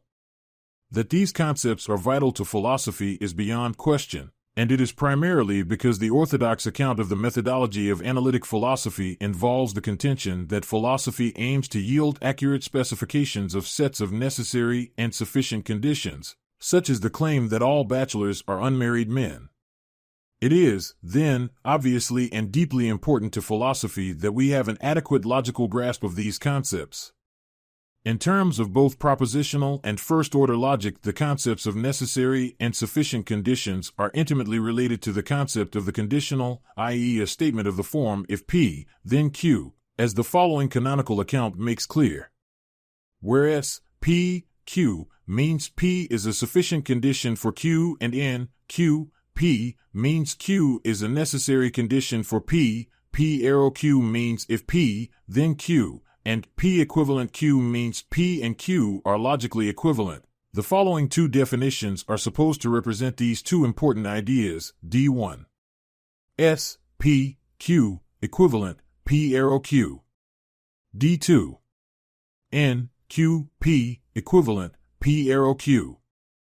In effect, D1 and D2 are then intended to be the standard logical interpretations of our ordinary language concepts of necessary and sufficient conditions framed in terms of classical propositional logic.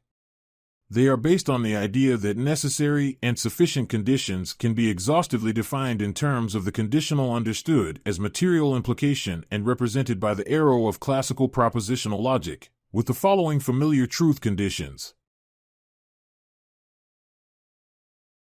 Of course, material implication plays an important role in reasoning in general, particularly with respect to the following valid inferential forms in classical propositional logic, as we saw in Chapter 3.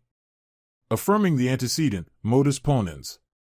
1. A arrow B, 2. A 3. Therefore B. Denying the consequent, modus tollens. 1. A arrow B, 2. Dash B 3. Therefore -a. These inference forms have important connections to the concepts of necessary and sufficient conditions, and to how we reason using them. In the case of affirming the antecedent, the first premise can be understood to be the claim that A is sufficient for B, and the second premise the claim that the condition A obtains. So, from these claims it validly follows that B obtains.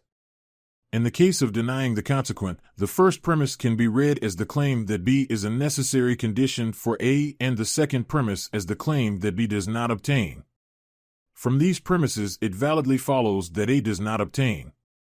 However, the following inferential forms involving material implication are invalid in classical propositional logic, affirming the consequent 1. A B 2. B 3. Therefore A, denying the antecedent. 1. A B 2. A 3. Therefore B. These invalid inference forms also are importantly related to the concepts of necessary and sufficient conditions. In the case of affirming the consequent, the first premise can be read as the claim that A is a necessary condition for B, and the second premise as the claim that B is true. But, from these premises it does not validly follow that A is also true. The fact that B is necessary for A does not ensure it is also sufficient for A.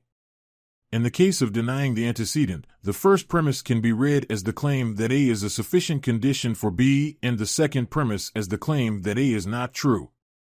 From these premises it does not validly follow that B is not true, as some other condition that suffices for B might, in fact, obtain. Moreover, where NS, P, Q means P is necessary and sufficient for Q, and Q is necessary and sufficient for P, such jointly necessary and sufficient conditions take the following form. D3. NS, P, Q, equivalent to P arrow Q and Q arrow P. However, since the formula P arrow Q and Q arrow P is equivalent to the formula P equivalent Q in classical propositional logic, sets of such necessary and sufficient conditions can be more compactly defined in terms of logical equivalence as follows: D4. NS, P, Q, equivalent to P equivalent Q.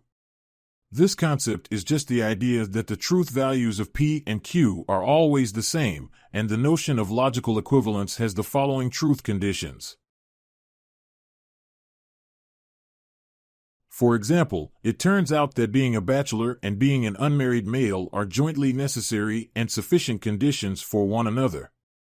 Now why, specifically, are the concepts of necessary and sufficient conditions, so understood, of such central significance in contemporary analytic philosophy? Conceptual analysis and necessary and sufficient conditions.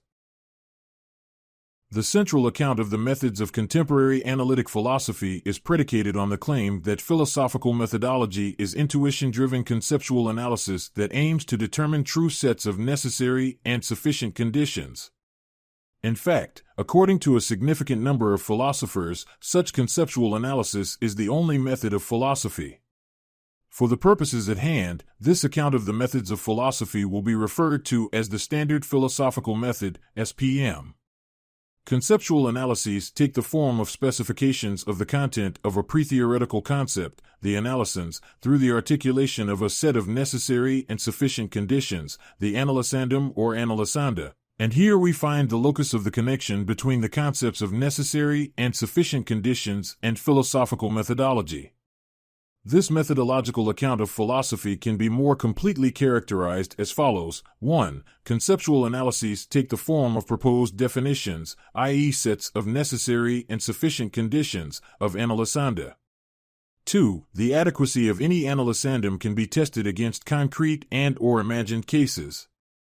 3. Whether or not a proposed analysandum is adequate with respect to a given case can be determined by the use of a priori intuition, with a priori intuition being a distinct, reliable, and fallible non-sensory mental faculty. 5. 4. Intuition allows us to reliably access knowledge about concepts.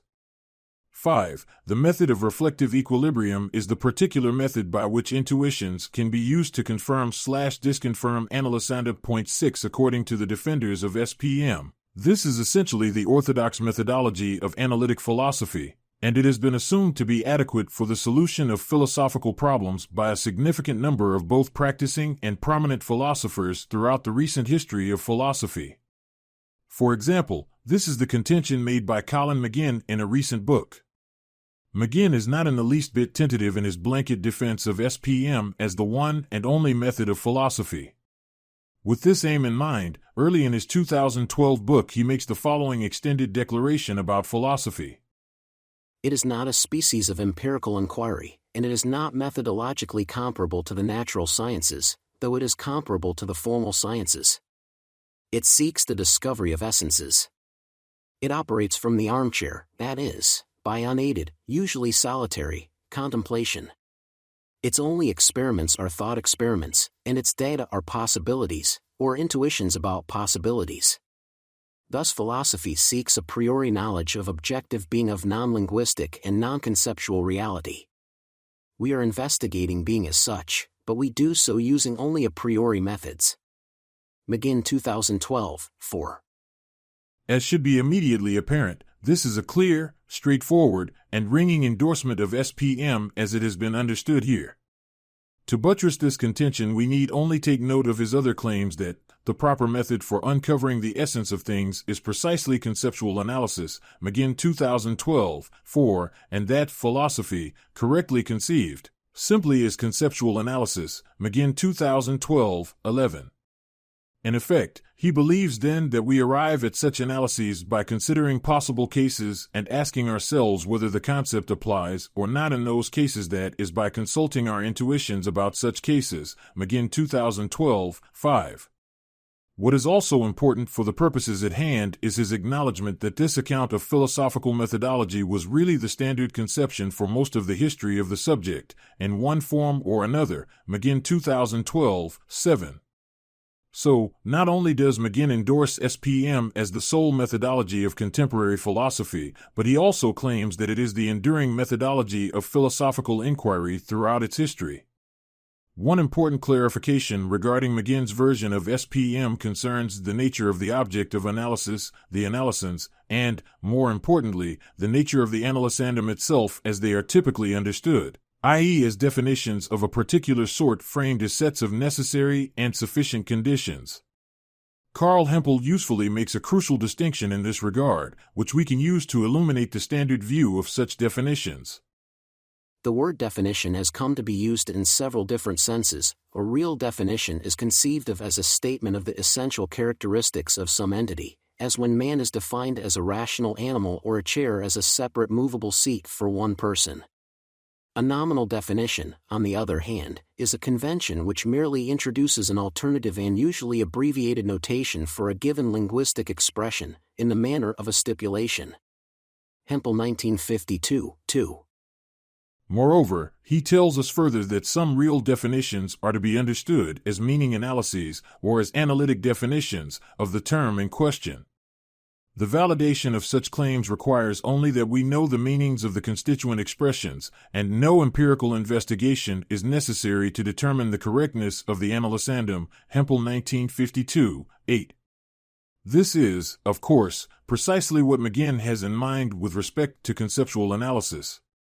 It is, then, worth making the obvious point that conceptual analysis is the operation of analyzing concepts via proposing definitions, but to point that out is not enough to fully grasp the view. It is true that SPM is a method that takes as inputs our concepts, but it involves the clear recognition that the definitions involved are to be understood as meaning analyses rather than as nominal or stipulative, i.e. dictionary, definitions. So, for example, the question of whether knowledge is justified true belief is just the question of the analysis of the concept of knowledge in terms of definitions constituted by sets of necessary and sufficient conditions understood as a meaning analysis. Conceptual analysis is then a method of doing something with concepts that we already possess wherever they have ultimately come from. Point 8. It is defining a pre-theoretical concept by offering a synonymous expression.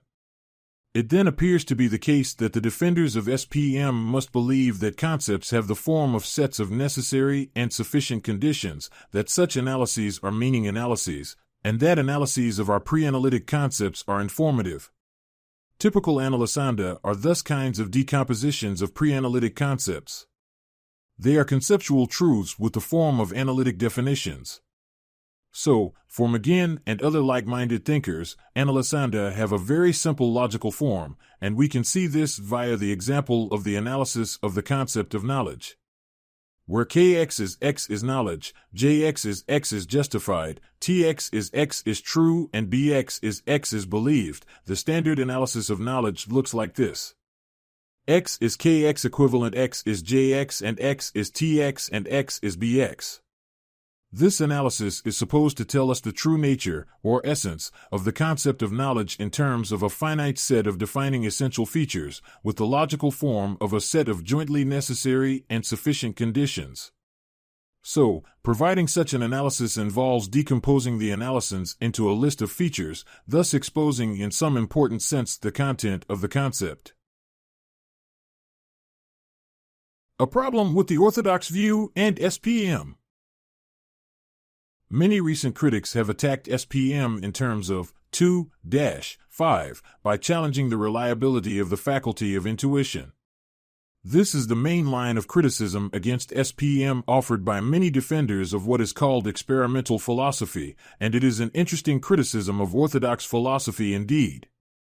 However, some critics have alternatively attacked SPM by challenging 1. On the basis of the theory of concepts it assumes, specifically, the idea that concepts can be adequately captured by sets of necessary and sufficient conditions. 91 version of this latter form of criticism is particularly relevant to this chapter. This criticism is based on the contention that SPM wrongly assumes that concepts take the form of necessary and sufficient conditions at all. Call this the potential vacuity problem. The potential vacuity problem. The problem of potential vacuity arises as follows, and is based on Ludwig Wittgenstein's infamous remarks about the theory of concepts assumed in SPM. He addressed the matter of the reliability of SPM in his Philosophical Investigations and the Blue and Brown books, and therein Wittgenstein attacks the foundation of the project of conceptual analysis by attempting to undermine 1. Via examination of the claim that concepts have the form of sets of necessary and sufficient conditions. 10 First, Wittgenstein rejected the notion that most, or even perhaps any, concepts can be defined precisely via the specification of sets of necessary and sufficient conditions, and that this is a problem central to orthodox philosophy. This important revelation was made by noting that philosophical attempts at conceptual analysis have systematically failed to produce the goods. He tells us explicitly that we are unable to clearly circumscribe the concepts we use, not because we don't know their real definition, but because there is no real definition to them. Wittgenstein 1958, 25. Second, he sought to replace the notion of concepts understood as sets of necessary and sufficient conditions with an alternative theory of concepts. This alternative account of concepts is based on the notion of a family resemblance relation. To see the first point more clearly, let us look at Wittgenstein's favorite example from his Philosophical Investigations. Wittgenstein specifically argued that the concept of a game cannot be correctly analyzed in terms of a set of necessary and sufficient conditions. This is because games do not share some set of defining features in common. Rather, the members of the set of games are only similar to one another in some respects, and it is these relations of similarity that constitute the family of games. As we have seen, SPM assumes the following principle. Con, for any concept C, there exists a set of necessary and sufficient conditions that constitutes the content of C. Wittgenstein's attack on SPM is mounted via an attack on CON, and this is the fundamental ground of the potential vacuity problem. Essentially, the gist of the problem is that if there are no, or even just very few, concepts that can be correctly regimented as sets of necessary and sufficient conditions, there can be no, or very few, correct conceptual analyses in the sense of SPM. The basis of Wittgenstein's criticism then can be understood as follows. It is clear from the consideration of examples across the history of philosophy that most or all philosophical attempts to analyze concepts by providing sets of necessary and sufficient conditions have failed. This is because, for any proposed set of necessary or sufficient conditions intended to be the correct analysis of a concept, there are instances of that concept that do not meet the set of proposed defining conditions. Think back to Wittgenstein's favorite example of the concept of a game. Poker and soccer are both plausibly taken to be games, and so we might, for example, posit that something is a game, if and only if that activity involves a winner and a loser. But the game patty cake is another plausible case of a game and does not have a winner and a loser. So, this definition of a game in terms of a set of necessary and sufficient conditions fails. Wittgenstein claims that this example generalizes, and the presumptive best explanation for the failed philosophical attempts to articulate the contents of concepts in terms of sets of necessary and sufficient conditions is that the contents of concepts are not captured by sets of necessary and sufficient conditions, i.e. the denial of con. In other words, Wittgenstein holds that for any, or at least most, attempts to specify the contents of concepts in terms of necessary and sufficient conditions, we will find counterexamples. As a replacement for con, Wittgenstein introduces the notion of a family resemblance class. The central idea is that the cases that fall under a concept are related to one another not by a defining set of necessary and sufficient conditions, but rather by complex overlapping similarity conditions that relate groups of members of the total set of cases that fall under the concept. However, no one set of conditions holds for all and only the members that exhibit that concept. Thus, if Wittgenstein is correct, the reason that there are no correct conceptual analyses is due to the fact that concepts cannot be analyzed in terms of necessary and sufficient conditions. SPM is, thus, potentially, if not actually, vacuous.